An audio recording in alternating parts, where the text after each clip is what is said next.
கர்த்தருடைய பரிசுத்த நாமத்துக்கு ஸ்தோத்திரம் உண்டாவதாக. மறுபடியுமாய் ரூத்தின் சரித்திரத்தை இன்றைக்கும் தொடர்ந்து பார்ப்போம். தலைவணங்கி ஜெபிப்போம். கர்த்தர் நம்மளிடத்தில் ஒவ்வொருத்தர் உள்ளத்துக்குள்ளேயும் தேவன் பேசுவாராக. சர்வ வல்லமையுள்ள தேவனாகிய கர்த்தாவே, வானத்திலும் பூமியிலும் சகல அதிகாரங்கள் உமக்குரியதையா.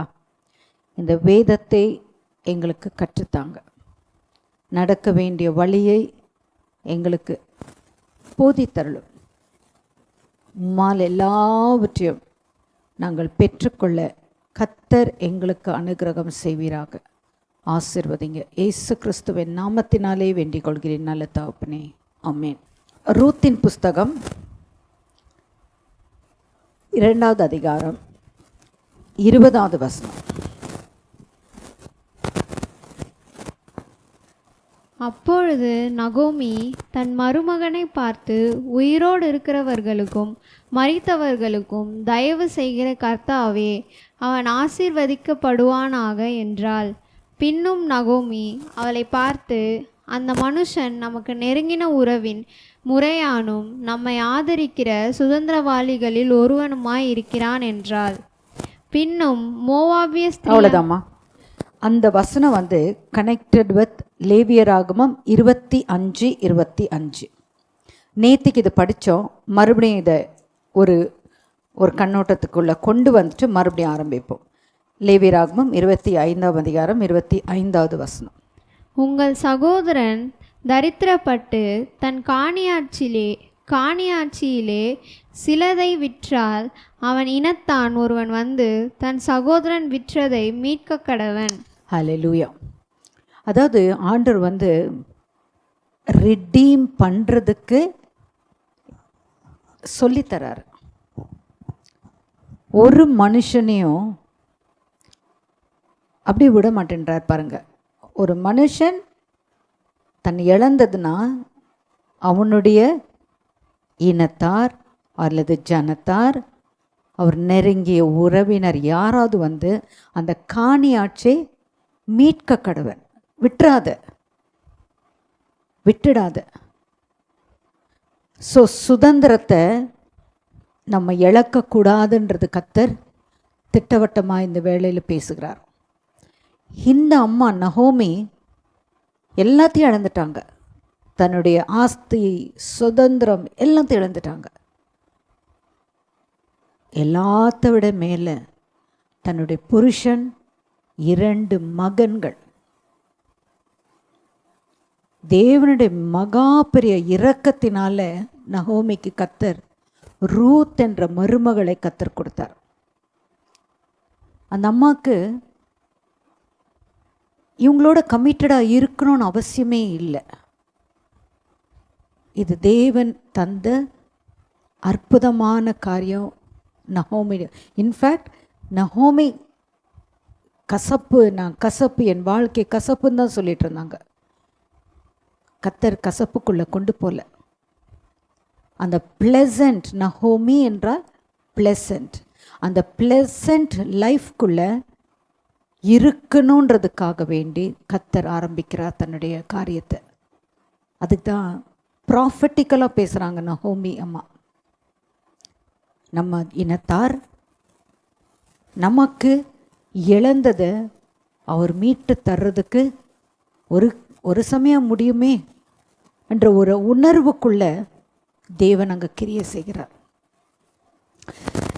இதை நம்ம பார்க்கும்போது கர்த்தர் நமக்கு பின்னாடி எவ்வளவாக நமக்காக காரியங்களை ஆயத்தப்படுத்துகிறார் சொல்லி ரூத்துடைய மனதை பக்குவப்படுத்துறாங்க. இப்போ 3ஆம் அதிகாரம் 1 வசனத்தில் ஆரம்பிக்கலாம். பின்பு அவள் மாமியாகிய நகோமி அவளை நோக்கி, என் மகளே, நீ சுகமாய் வாழ்ந்திருக்கும்படி நான் உனக்கு சௌக்கியத்தை தேடாதிருப்பேனோ. பாருங்க, ஒரு நல்ல தாய், மாமியாராக இருந்தால் கூட ஒரு தாயினுடைய குணங்களோடு அந்த அம்மா ரூத்துக்கு செயல்படுறாங்க. எப்படிம்மா நான் உன்னை இப்படியே தனி மரமாக நான் விடுவேன்? உனக்குன்னு ஒரு வாழ்க்கையை, ஒரு செழிப்பான வாழ்க்கையை நான் தேர்ந்தெடுத்து கொடுக்க, அதாவது I need to do it, lead you into a prosperous life. I need to seek for that. உன்னுடைய வாழ்க்கைக்கு ஒரு நல்ல எதிர்காலம், செழிப்பான வாழ்க்கை நான் தேடி உனக்கு தர்றது என்னுடைய டியூட்டின்றாங்க அந்த அம்மா. எத்தனை மாமியார்கள் இந்த மாதிரி இந்த காலத்தில் செய்யறதுக்கு முடியும் சொல்லுங்கள்? ஒரு நல்ல நகோமி, ஒரு நல்ல குணம். இந்த குணம் நகோமி இடத்துல காணப்பட்டது. இதை சொல்லி அவளை வயல்வெளிக்கு அனுப்புகிறாங்க கதிர் எடுக்கிறதுக்கு. கர்த்தர் அங்கே இடைப்படுகிறார். அந்த போவாசுடைய கண்களிலே தயவு கிடைக்க செய்து இந்த ஸ்திரீ தன் மாமியாரை சொந்த தாயாக பாவித்து அந்த தாயை நடத்துகிற விதத்தை அநேகருக்கு பிரமிக்கத்தக்க காரியமாய் மாறினது. ப்ளஸ் அதை குறித்து எல்லாரும் பேசுகிறாங்க எங்கள் பெத்லஹேமில். இந்த காரியமும் போவாசுடைய செவிகளுக்கு தெரிவிக்கப்படுகிறது. அவரும் கவனிக்கிறார், இவ்வளோ நல்ல பிள்ளையா இருக்கு, தன்னுடைய வாழ்க்கை போனாலும் தான் சொந்த வீட்டுக்கு போகாதபடிக்கு ஒரு டிசிஷன் எடுக்கிறாங்களே. இதில் நான் கண்டது ஒரு 12 குணங்கள் ரூத்துடைய வாழ்க்கையில் நம்ம பார்க்கலாம்.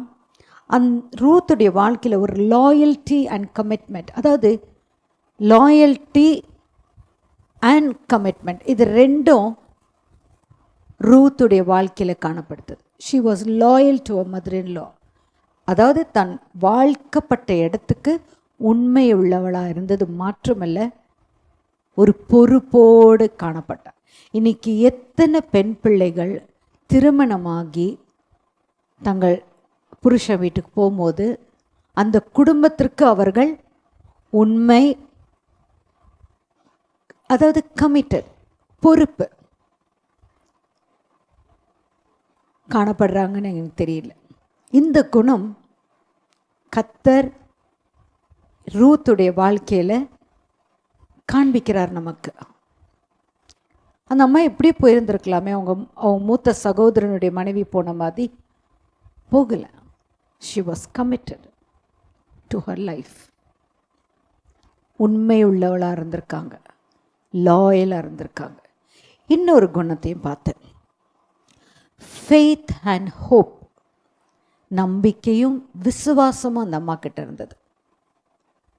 ஏதோ கர்த்தர் டெஸ்பைட் ஆல் த நெகட்டிவ்ஸ், அவங்களோட வாழ்க்கையில் எல்லா விதமான குறைகள் காணப்பட்டாலும் நகோமி உன் தேவன் தான் என்னுடைய தேவன் என்றது அறிக்கை செய்தது மட்டுமல்ல, அதோடு இணைந்து வருகிறாங்க.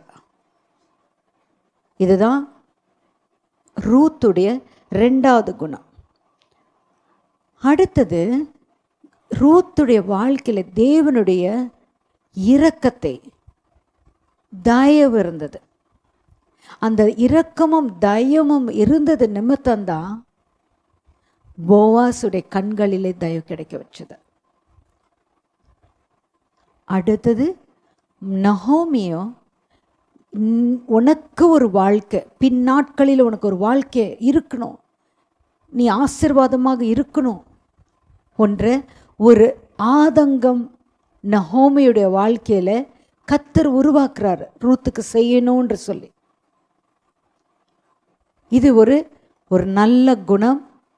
நகோமி கிட்ட மாத்திரமல்ல, தேவன் அவர்களுக்குள்ள உருவாக்குனாங்க ரூத்தை பற்றி. பிறகு she was determined. ஓர்பா மதி